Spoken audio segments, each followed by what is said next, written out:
Isn't the problem with going open source that you announce things on the internet, and that allows this vast, well-funded disinfo campaign to be launched against you, so that and the campaign takes a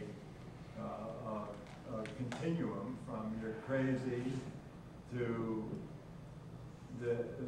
explaining what you've done in such a way that it can't be replicated, and the campaign also, because people contact you, then the campaign continues against those people who have successfully replicated what you. Could that be what happens when one goes open source prematurely? I mean, if you wait till what you put out, you know, this suggestion of 1,000 DVDs tossed onto university campuses, if there's a recipe that works, you know, excuse my woman's analogy there, recipe, but if you give the instructions clearly enough and it's easy to replicate, then what's there to diss? I mean, they can try, but the proof's in the replication. Yeah, there's one of the guys here by the name of Dustin who open sourced his booster, and just the opposite happened to what this man has described, in that people on the internet that were part of this forum learned how to replicate his system, but because it takes a certain amount of time and energy, it brought him a tremendous amount of business. So he's been able to have a self-supporting business as a consequence of open source.